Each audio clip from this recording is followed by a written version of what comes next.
I knew that we would have a small crowd tonight with all the festivities going on at camp, and with, of course, all the kids there and all the staff there. And then Wednesday is historically a visitors' night where a lot of people will go down to spend the evening at camp. So I knew we would have a very small group here tonight. But it's wonderful to see all of you. I'm glad that you're with us today, and grateful for this time midweek to get together, and glad that you're here.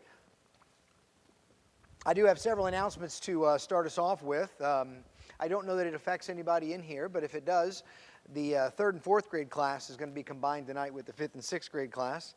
And so far I'm looking around and seeing no one that applies to, but that is the case. So not by the mentality, actual age, yes. It has to be actual age. Wonderful news, 7:06. It is quite possible that it has already happened. They were going to, I think they were going to do this after dinner. But Jackson Weir and Hazel Bryant either have been baptized or are going to be baptized tonight. So we're very, very excited for both of them and for their families. And wonderful, wonderful thing. Excited to congratulate them when we see them next. We'll make sure to share that good news. Several updates with medical situations and such. Joe Pate had an injection last week, and he has a procedure coming up tomorrow. So he's continuing to pursue all the different options that are before him medically for his continuing challenges. So keep Joe in your prayers for his procedure tomorrow. You probably saw the email that Vivian Bichon is back in ICU again. So, of course, we want to continue to pray for her. I have here on my list prayer for Megan McCreary, and then in she walks. So if you didn't know, Megan is never allowed to go to the first day of camp ever again, ever again. She can start on Tuesday from now on, but she can't go the first day. So she had an emergency appendectomy, and what, yesterday? Okay, Monday, yeah. And here she is. So I tell you, that is quick recovery. But all jokes aside, Megan, glad to see you, glad you're here, and certainly hope that the recovery is very quick for you. Becky Howell's Aunt Pat is suffering with a broken hip. That also was in the bulletin. Joshua Canterbury, we've been praying for him for some time. Next Wednesday, if I have that date right, is his valve replacement surgery that we've been anticipating for a while. So hope that will go very well. Other updates, prayer requests, medical situations, news to share?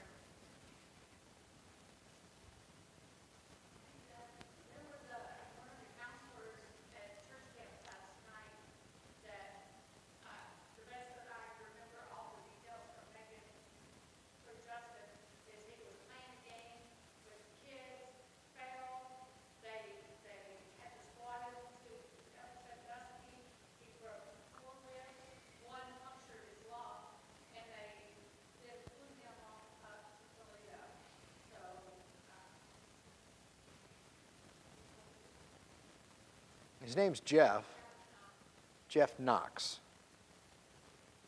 I did hear that.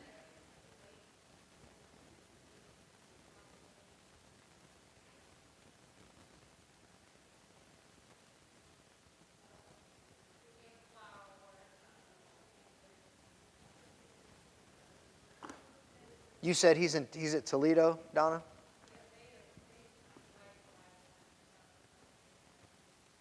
To Toledo. Okay. Yeah. Well, hopefully he'll get the care he needs and be quick recovery, but that's a terrible, terrible injury. Other news? Other updates? Items to share?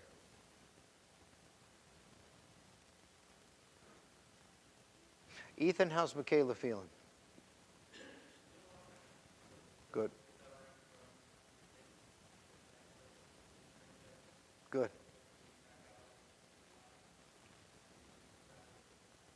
Great.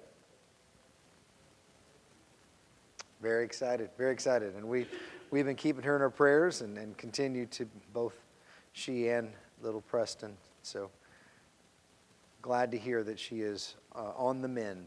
Very good. Just a couple of other announcements to remind you of. The baby bottle campaign is going on, and if you have those completed and you'd like to donate to that, you can do so by putting those in the box in the office there, giving them to one of us. Also, if you didn't want to take a bottle and fill it with change, of course, any donation you want to make would be passed on as well to support that good work. There is a VBS meeting on June 22nd. And everybody who is signed up for VBS leadership in any kind of role or capacity is invited to that, or anyone that hasn't signed up yet but would like to be a part of that. They know they're looking for some more volunteers for that too. The next men's fellowship is June 21st, and I believe that's cornhole and homemade ice cream, which sounds like a pretty good combination to me. So there's a sign-up sheet and more information on the board over by the coat rack, if you'd like to know more about that. Also, coming up next Thursday is the ladies' scrapbook event. It's tomorrow. I'm a week behind. It's tomorrow. It's tomorrow. And everybody else knew that but me. I am a week behind. That's right. That is this week. And that's, remind me, where is that? Here at the building. Okay. Okay. Certainly. I want everybody to be aware of that. All right. I think that's all the announcements that I have. I invite you to open up your Bibles to Romans chapter 12 for just a moment. Before we go to class, just a quick thought that I'll share with you, and then I'll dismiss you, which, looking around, there's not many to be dismissed, but we'll go on to class after this. Romans chapter 12. Romans chapter 12 is in my top 5 favorite chapters in the entire Bible.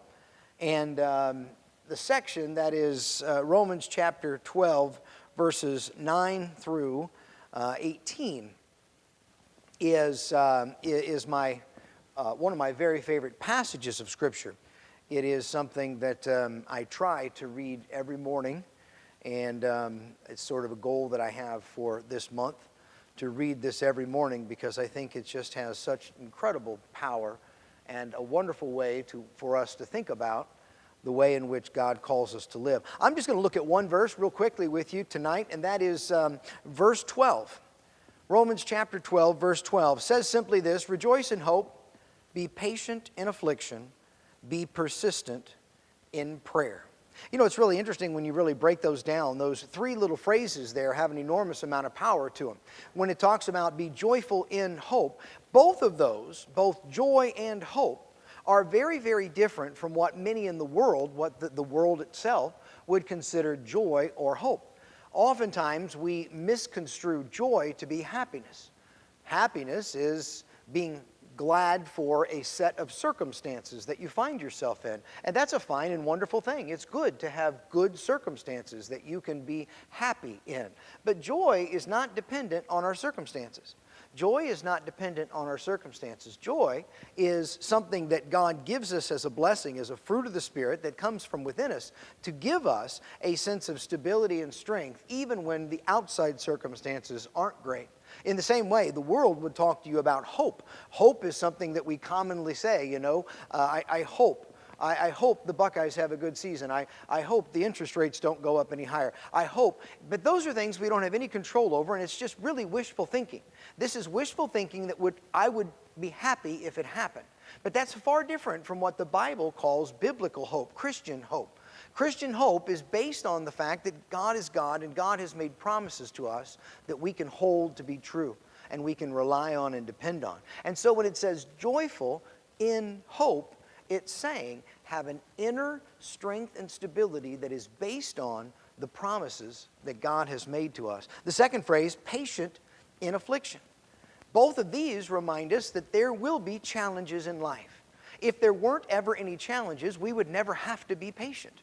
If there was never anything that we had to wait for, if there was never anything that we were without, we would never have to know what patience means. But the fact that patience exists and that we as Christians are called to be patient is a reminder that Jesus said, in this world you will have trouble, which is the second part of that.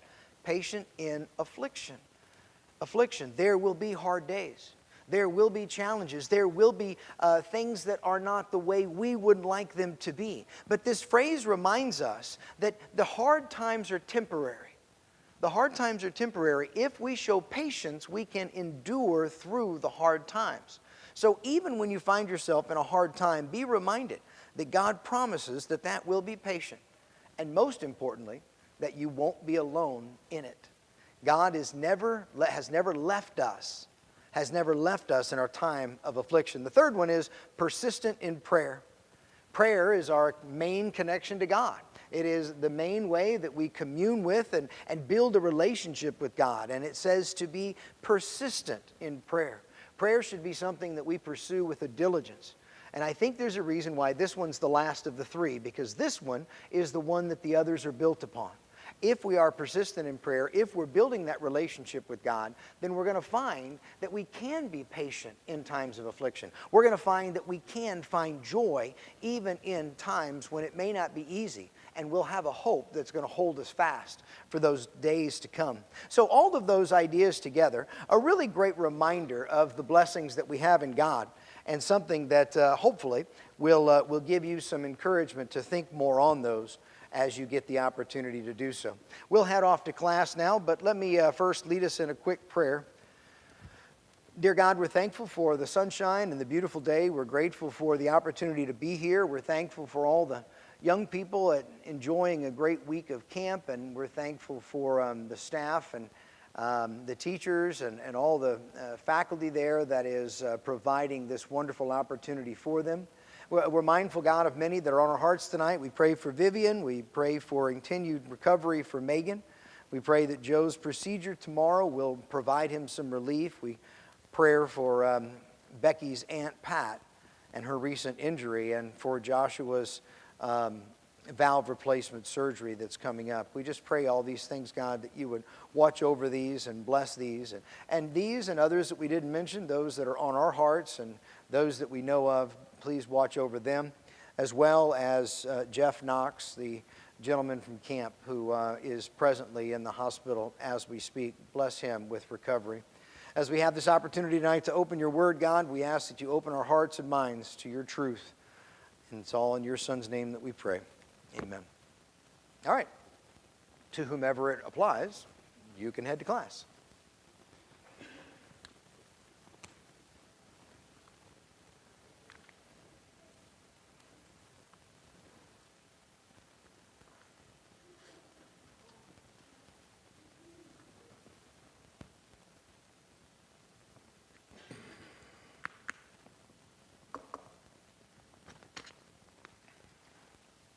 Well, Bishop, of course, is at camp, and so normally he would be teaching this class. Normally I would be in there teaching the 5th and 6th graders. So in his absence, I was getting some ideas from him last week about what he would suggest that I be teaching about. He did not give me a topic, but he did give me a very stern admonition. He said, I don't care who you talk about, I just don't want you to mess up the good work that I've done. So the thing I want you guys to do for me is make sure that when he does come back, that either you tell him the truth that I didn't mess it up, or you lie for me. Either way, as long as you keep me out of the doghouse, I'll be totally fine with whichever of those two options you decide you want to pick. Quick story before we get started. You know, I'm a big fan of World War II history. And this past week I was reading a book about the Rezev, which probably means nothing to anyone, the Rezev Initiative, which was a series of attacks that took place in central, what today is Russia, during World War II. The Germans, of course, invaded the Soviet Union, and this one series of attacks was a very hinge point, important time. One of the things that interested me about this particular episode was that it involved two generals that I just find absolutely fascinating. On the German side, there was a man named Walter Model, and he was called Hitler's fireman. And any time any particular problem started occurring in any battle, That was the guy that Hitler would send in. That was his general. Wherever the hardest thing was, wherever the problem was, he was just a magnificent general, and that's who he would always send in. Well, on the other side, you've got the Russians, and Stalin had a general just like that too. His name was Zhukov, and every time there was a Leningrad, Stalingrad, the gates of Moscow, every time there was an important event, an important battle, that's who Stalin always sent. And he became known as Stalin's fireman. This, the Rezev incident, was the only battle, the only major battle, that both of these generals squared off against one another. And so I found that to be really fascinating in reading it. I just want to keep that thought in your mind for a moment. The idea of being someone's fireman, that a person in responsible position has somebody that they rely on, that when the things get really hot, when things go really bad, when things are really in trouble, this is the one person I can count on. I can always send them into the hardest situation, and I know that they can take care of it. Let me ask you a question to get us started. What do you think is one of the most important qualities of a Christian leader? What would you say is one of the most important qualities of a Christian leader? Integrity. I love the word integrity. Yes, I think integrity is really, really important. Good. You were going to say. Communication. Doesn't really matter how good a leader you are. If you can't communicate, you're just a guy taking a walk or a gal taking a walk. If they're not following, you're not a leader. That's it's important to remember. You have to be able to communicate that well. What else? Humble. That's really important, isn't it? Because there's a real need for relational connection. And there's very few things that turn people off more than a person who is arrogant and bold and brash and self-serving. And it's really hard to be a good leader, and it's impossible to be a Christian leader if you don't have humility. What else would you think? Trustworthy. That's exactly one of them that we're going to hit really hard tonight. Trustworthy is important. Nobody's going to follow somebody that they don't believe that they can really trust. That goes back to integrity. That goes back to these qualities that they have. But that builds a sense of trustworthiness in them. You were going to say, Dale? Okay. Not being a hypocrite. Having a sincerity. You walk the walk. You not only talk the talk, but you actually live it. Carol, what were you going to say?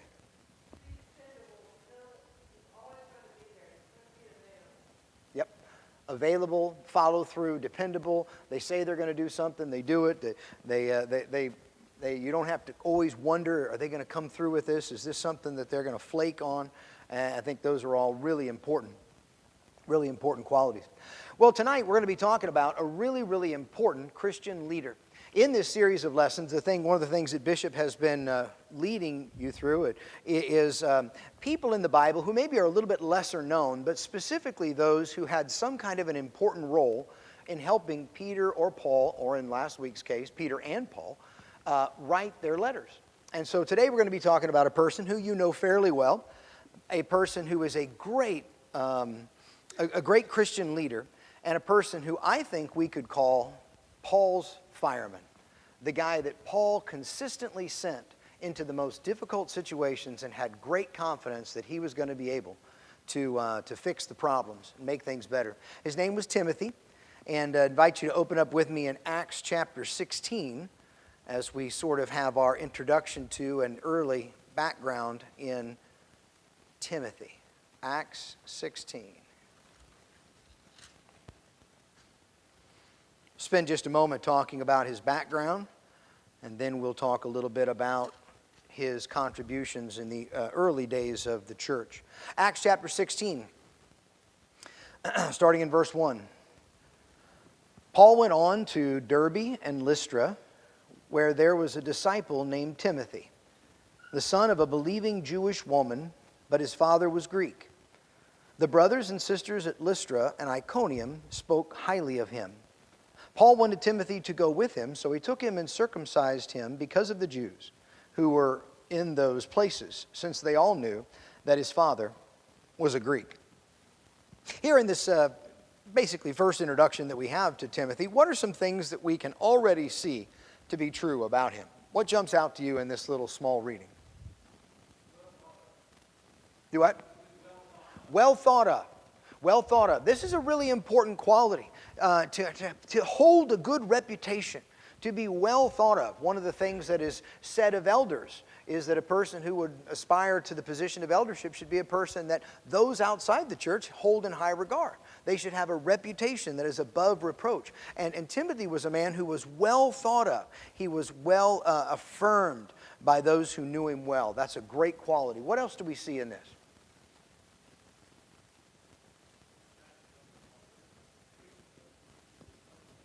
He was known. Yeah. Yeah. He was well known. You know, to be well known, you have to be doing something, right? I mean, that shows a level of involvement. That shows a level of engagement. He is in positions and situations where people know of him. They know him. They're understanding who he is and what he's engaged with. And so he was known and he was respected. You can be known and not respected. I don't know if you can be respected and not be known, but you can be known and not respected, and he was both. Yeah, Renee. Okay, collaborator. That sense of teamwork, you know, teamwork makes the dream work. You got this idea that together we can do more than any one of us can do by ourselves. But, you know, not everybody is a natural collaborator. There are people who aspire to leadership positions who do not do well in, you know, doesn't play well with others. And there's a sense where that's a problem. That's a quality that a Christian leader needs to have, and we see that already developing here. He was a believer. He was a person who was, you know, obviously committed. He was connected. His spiritual life was something that was known. He was respected for his faith and that his belief. There's a lot there that's very important. Yeah, that says something, right? Here we go. Full-grown man. Paul's like, you know what we're going to need to do here. And he's like, okay, yeah. There's a level of commitment. There's a level of commitment there. Don't know many of us would sign up for that. What were you going to say, Ethan?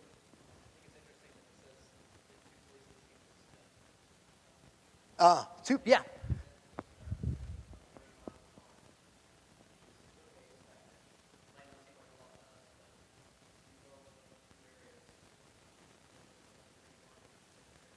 You know, I didn't notice that. That's really interesting. Ethan's pointing out that he's known in in Iconium and in Derbe and Lystra. And these are places that are 30 miles apart, and it says specifically in both of those that he was known. And that is really significant. I'm glad you pointed that out. Many times as I've looked at that, I've not paid attention to that. That's really interesting.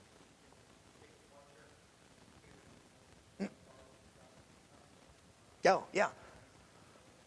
Oh, man, it would not have been uncommon in these days to never travel 30 miles in your entire life. I mean, now, Timothy obviously he traveled a lot. But I'm saying the average run-of-the-mill, you know, person in those days, that would have been an enormous distance. And for him to be known that well in both places really said something. Very good. Very good. Let's see what else we can find. Let's flip over to 2 Timothy. And this is just going to reiterate something that we've already read, but it's important for us to see. 2 Timothy chapter 1.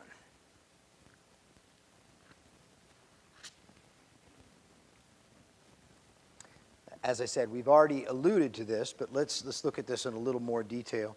Let's start in verse 3 just to give a little bit of context. I thank God, whom I serve with a clear conscience, as my ancestors did, when I constantly remember you in my prayers night and day, remembering your tears. I long to see you so I may be filled with joy. I recall your sincere faith that first lived in your grandmother Lois and in your mother Eunice now, and I am convinced is in you also. If we just took this little section here, again, we have several little qualities about him that we can identify, right? What are some of the things that jump out in this section that tell us a little bit more about the character and qualities of Timothy? Sincere in the faith. Reiterates what we were talking about earlier, doesn't it? Sincere in the faith.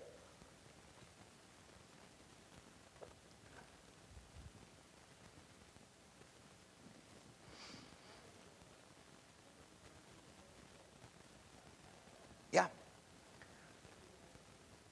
Yeah. Yeah. I think that that's really significant. You know, you've heard me say this before. I believe that every person brings joy Every person brings joy. They either bring it coming into the room or they bring it going out of the room. But every person brings joy. And Paul wanted Timothy there because he brought him joy.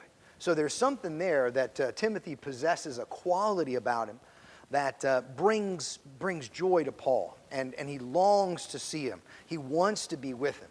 You love people like that. You love people that when you see them, you want to spend time with them. You find them encouraging. You find them joyful. There's just a blessing to be around. And Timothy was like that. But Timothy's personality is also seen in the phrase before that. Right before it talks about joy, it talks about tears. Timothy was a person who had a full range of emotional, continuum. He was a person filled with all the emotions, and he wasn't embarrassed, scared, shy to be honest about his feelings, about his emotions. I think sometimes we do a disservice by not being real with the feelings that we have. There's something to be said for a person who can mourn with those who mourn and rejoice with those who rejoice. And Timothy was very capable of doing both. The other thing, we have the statement about his sincere faith, but notice that it lived first in his grandmother and also in his mother. That mirrors what we read over there a few minutes ago in Acts 16, that it talks about that his mother was a sincere, believing Jew, but his father was a Greek. Now, it does not say that his father wasn't believing in Acts, but here, Paul goes out of his way to identify the chain of faithfulness, where the faith in him has come from, and it came from his mother, and it came from his grandmother. In a very real way, Timothy is the role model to 1 in 5 Christians today who don't have a believing father. 1 in 5 Christians, according to the statistics, 1 in 5 Christians don't have a believing father. Timothy did not have a believing father, and yet Timothy was not limited by that. He was still able for God to grow a great, strong faith in him and use him in some very, very important ways. A couple other things about Timothy, just these general kind of background things. We've already alluded to the fact that this whole series is about people who co-authored books alongside Paul, who helped him not only in his ministry, not only in his missionary journeys, but even in his writing. And that runs the gamut. Certainly there was a sense in which there was a scribing that was done. Paul telling Timothy or Silas or whomever what to write. But there also is a cooperative sense. When you look at 2 Corinthians, Philippians, Colossians, 1st and 2nd Thessalonians, and Philemon, Paul identifies Timothy in the greeting of the letter. When you and I write a letter, we write a letter and we start with dear whoever we're writing to. And then at the bottom, we write our name. Well, in Greek, in this time, what you would have done is write at the top to whom you were writing, and then you'd immediately follow it with who you are. And when you look at the opening of those 6 books, Paul and Timothy are co-authors of those books. And so he is an active contributor to the books. In fact, Bishop pointed this out last week, so I won't go into detail. But Timothy was clearly more than a scribe. When you look at those 6 books, they contain 200 words or phrases that aren't found in any other Pauline letter. And so the assumption there, and I think a good one, is that Timothy contributed and helped in that. Timothy helped in that. And I think that that's a significant contribution that he makes. There are oftentimes, I'm not sure, you may not pick up on it. In fact, you probably don't pick up on it. But my wife does, and sometimes even my boys will. But Bishop and I will generally sit down and go through my sermon. And he'll give me feedback, and we study together. And as I'm preparing my sermon, he's giving me information and giving me insights, and we're talking together and bouncing ideas off. And it's very common that my wife's sitting over here, I'll come back after sermon, and she'll say, when you said this, that was Bishop. That was Bishop. And then I'm like, well, first of all, hush, stop it. And second of all, yeah, it was. Because when you collaborate with somebody, their insight makes its way into what you present. It's just a natural expression of that. And that's something that Paul had a great deal of humility. Paul was able to collaborate with Timothy and allow Timothy to influence and help him write these great books. And so he had a very important role in that. In 1 Corinthians chapter 4, Paul talks of Timothy and he calls him my beloved and faithful child in the Lord. My beloved and faithful child in the Lord. Timothy and Paul had a beautiful relationship. He equated it to a father and son relationship. And he called him beloved. He called him faithful. He commended Timothy for his character as well as his efforts. In Philippians chapter 2, verses 19 through 22, this long section, we won't take time to go through it, but it's a passage that you'd be familiar with. And it talks about this same kind of thing that Paul talks about here in 2 Timothy 1, about Timothy's sincere concern for him. Timothy's great care for Paul and his interest in him. That when Paul was away and Paul was facing hardship and Paul was facing persecution and Paul was dealing with health concerns, these were things that weighed heavy on Timothy. And Paul was, kind of telling him, I'm okay. You don't have to worry so much about me. He was concerned for Timothy's concern. And it shows, a lot about their relationship and their love that they had for one another. And the study of Timothy is just such an incredible case study in some of the greatest qualities of Christian leadership that we could find. Paul would consistently send him into some of the most difficult situations. Paul sent him to Ephesus.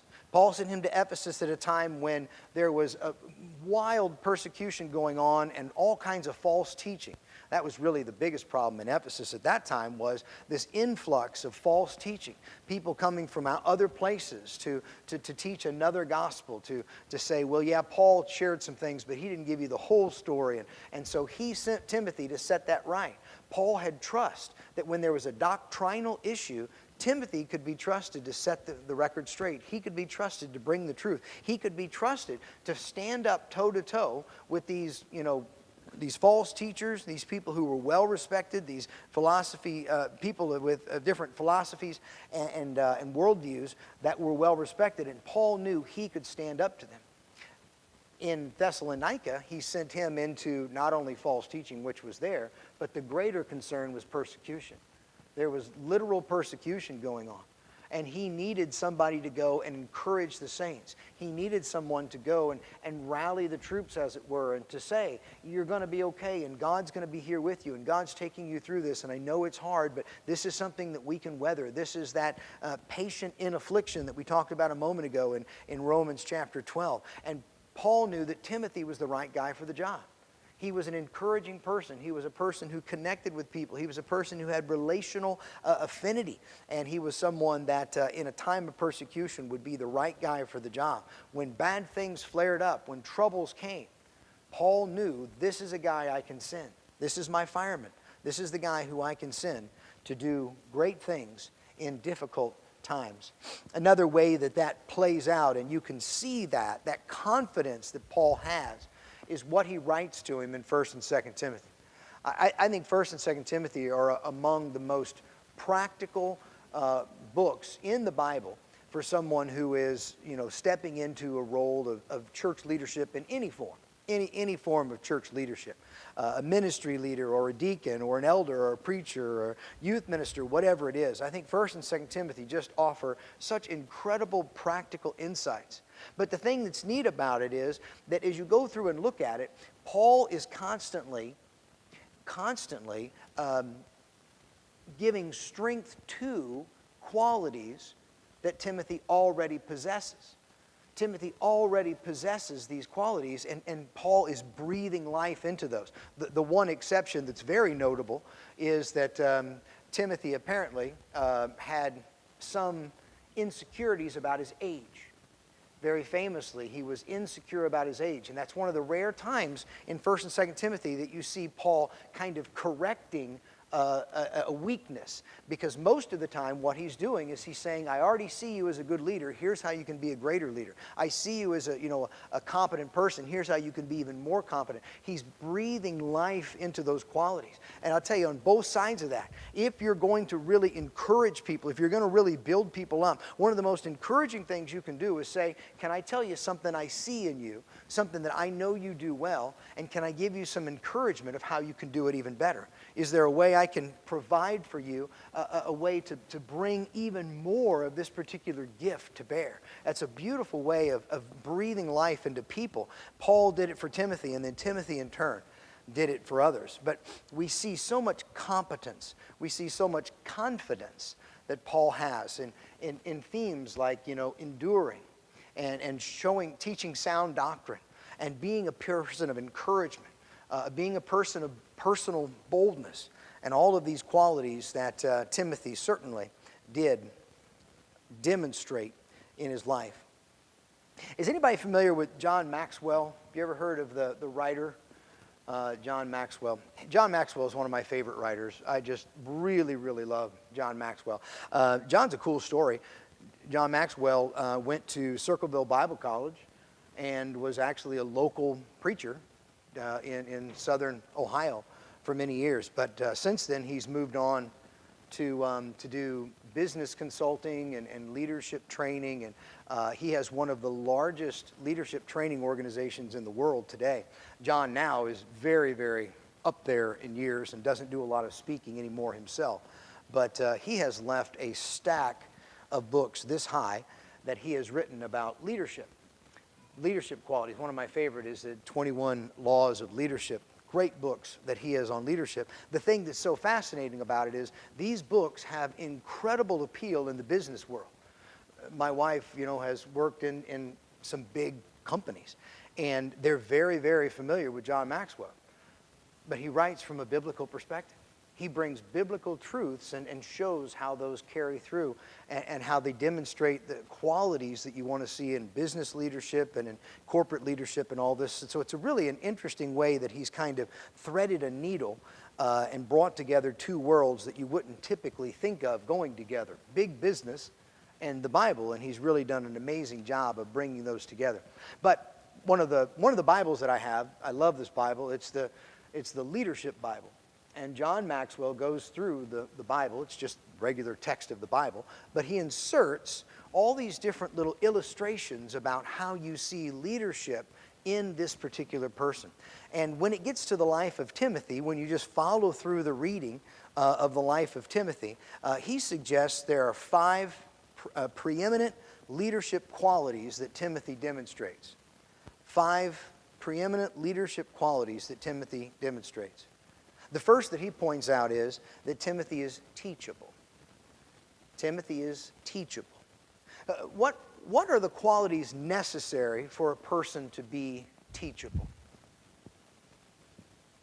You say somebody's teachable, what's required? They listen. Yeah, they listen. Good. What else is required to be teachable? Desire to learn. Desire to learn is such a high quality. That is such an important thing.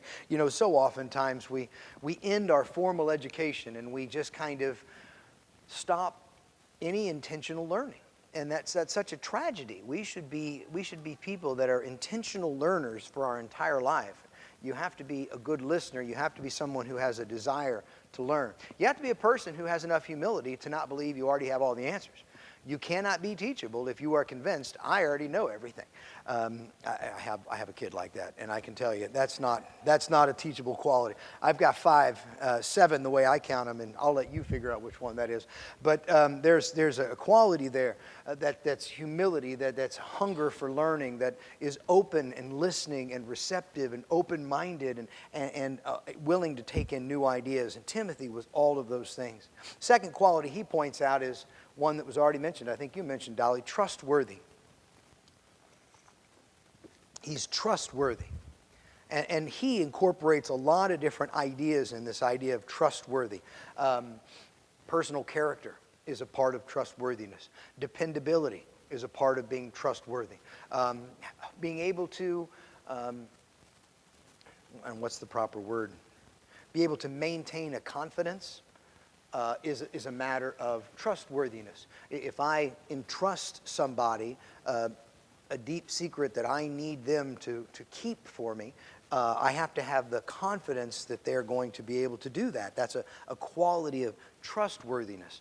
The question I have with that is, it's really hard to quantify and prove that. To me, trust is really hard to build, it's really hard to maintain, and once you've lost it, it is really hard to ever get it back.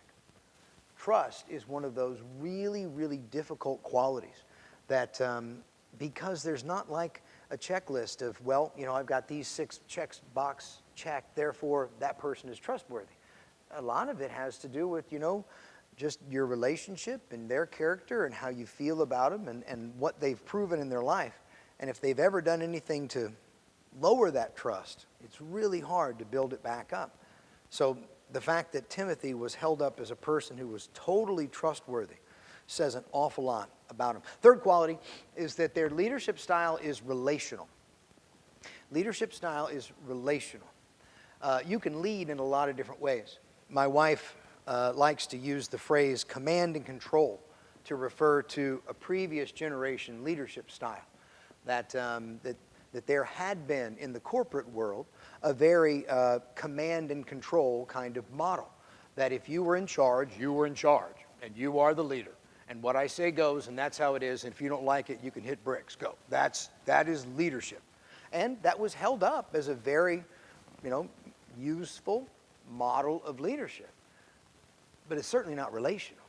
And what they've found in recent years is that people who can be relational leaders not only are more efficient in getting their work done, but they're also providing an environment that people are enjoying and people are proud of. The idea of maintaining a workforce. People want to be there. People want to stay there. People who are not there are attracted to that. You end up bringing in better quality people and keeping the good quality people because there's a relational connection that you have with these people. These are people who lead by being authentic. They lead by demonstrating that they have care and compassion for the people that work with them. They are not only about results and grinding people down and just using up people and getting what you can out of them.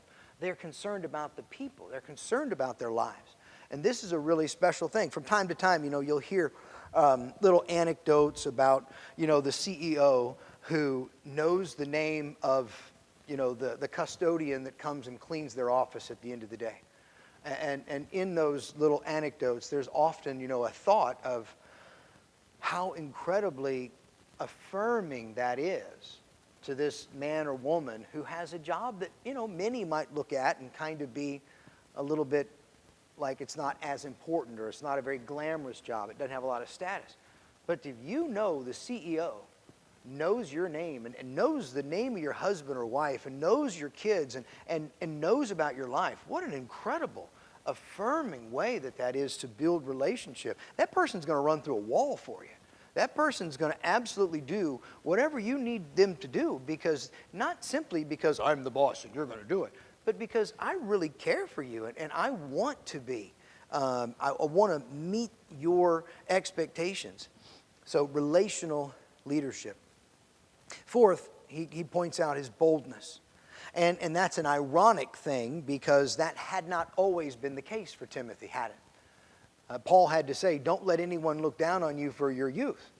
Don't let anyone dismiss you just simply because you don't have as many trips around the sun as somebody else might have had. That's not the most important thing. And Timothy was able to be very courageous. Timothy was able to be very bold. He was able to go toe-to-toe with false teachers. He was able to stand in the face of persecution. And that boldness is a quality that's not easily developed. But it is a quality that is highly revered, highly respected. When you see somebody who is really bold, someone who has courage, that is an admirable quality. The other thing that's interesting is that despite his youth, his courage was mature. Youthful courage often comes across as boastful, bragging, brash. You know, there's this sense of like haughty look at people condescending. And I'm not trying to be dismissive of young people or talk bad about young people. I'm just saying that, you know, you have to grow up your boldness. And sometimes young people who exert a boldness are really exerting kind of a brash spirit. And what's great about Timothy is even in his youth, he demonstrated a very mature and very reasoned and very calculated boldness that wasn't brash and self-serving. Final quality that he speaks of, and we're right on time, so I'm going to close it. Oh.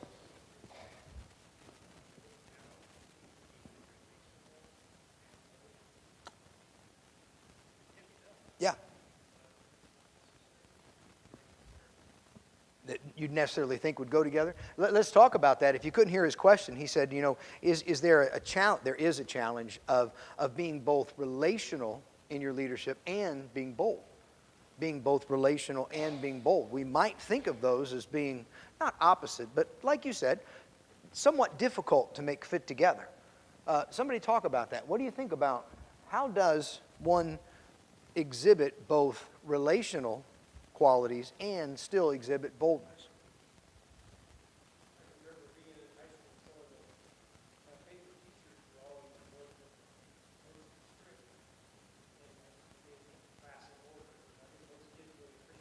Mm-hmm.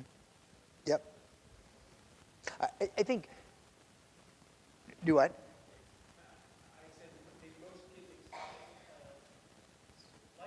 Yeah. Yeah, there are a few. There are a few that are going to push back. That's you know, it's an interesting thing. Kids, and I don't think it's just kids. I really don't. I think it's most obvious in kids, but I think it's true for us too. We want to know what those boundaries are. We want to know where the fence is. You know, it's that old illustration. When you sit down in a roller coaster, if you do such things, when you sit down in a roller coaster and the bar comes down, what's the very first thing you do? I know you do. You jerk on it. Are you trying to get out? Do you hope that it gives way? No. What you're doing subconsciously is saying, can I trust this? I need this to hold me in. Can I trust this? It looks like we're pushing against it. It looks like rebellion. But in actuality, we're just wanting to see that we can trust it. And there's a boldness that comes from being able to set a firm boundary and have a high expectation and still be able to build that relational connection to your students. And that's something that I too appreciated. I was a bit of a ruffian, so I didn't always appreciate it. But I could abstractly appreciate that other people appreciated it. Yeah. So anything else you'd say about that? Yeah.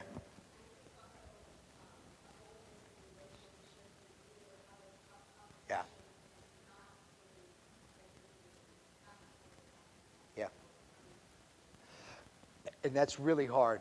That's really, really hard. But when you have someone in your life that you love and trust so much that you will allow them to speak hard truths to you, it is a quality, it is two qualities that come together in this beautiful symmetry that just, there's nothing else that replaces it. And I hope everybody has people like that in your lives, because we all need people like that in your life. Yeah, I've got Sue Darby, so I definitely get the hard talks that I need. The last quality that we'll talk about, and we're going to go, is the servant leadership. Servant leadership. That when Timothy did lead, he did not do it for good of self. He did not do it for good of his status. He didn't do it for any reason other than good of the mission and good for the people. And here's where I think this idea of real, true servant leadership is so significant.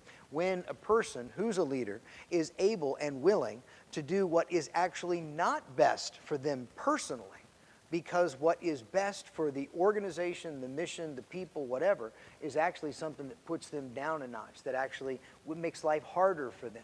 And we see Timothy constantly allowing himself to be put in one bad situation after another. He was constantly, allowing Paul to do what is not best for Timothy, but what's best for the church, what's best for the gospel, what's best for the people.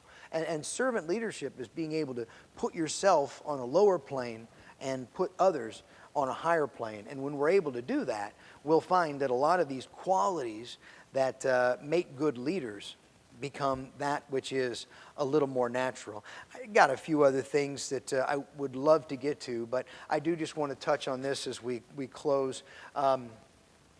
Timothy, introduced to us as a very young man.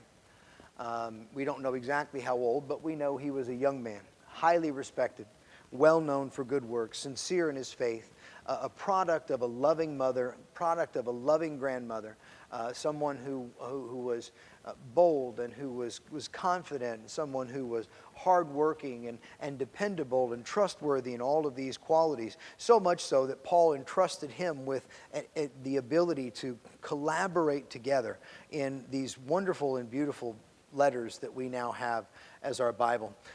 What happens after the story of the Bible loses track of Timothy is that Timothy ended up laying down roots in Ephesus. Interesting that Paul sent him there to put out a fire, and Timothy ended up setting down roots and living out his adult life and many years. Was a very, very important and influential leader in the city of Ephesus for many years. According to what we get from history and tradition, he preached right up to 97 A.D. And in 97 A.D., there was a procession that took place through the city of Ephesus that was in honor of Diana. And if you remember anything about the Bible, story of, great is Artemis of the Ephesians, great is Diana of the Ephesians. There was a huge riot in the book of Acts that Paul kind of inadvertently inspired by preaching the true God. But there was a procession that went through, and Timothy went out to protest it. And he was actually captured by the mob and beaten to death on the side of the road as he was protesting this procession to the false god as an elderly man at that time. From the time he was very young to his very last days, he's demonstrating boldness. He's demonstrating commitment. He's demonstrating trustworthiness. He's demonstrating all these qualities that have made him such an admirable person and one who is very worthy of our emulating and practicing to be like. Timothy finished well. And that's one of the things that I think Paul really instilled in him. Paul talked a lot about finishing well, about staying the course, about running the race. And Timothy, being well acquainted with these teachings, I think really did take it to heart. That up until literally his very last moment of life, he was committed to finishing the mission he was sent to do. Finishing well, finishing admirably, and was able to do so and leave us a great legacy. Let me close this in a prayer and we'll go. Dear God, thank you so much for this opportunity tonight, for this brief character study and a man that we can gain so much from. Thank you that you have recorded his life and his story for us, that we might learn from it. Pray, God, that you'd help us to look at our own lives and see areas that we need to improve, and to take from his example the encouragement to lean on you and to ask of you growth and maturation in those areas that are needful in our lives. God, we thank you for this evening. We thank you for this opportunity, and we hold all this up in your Son's name. Amen.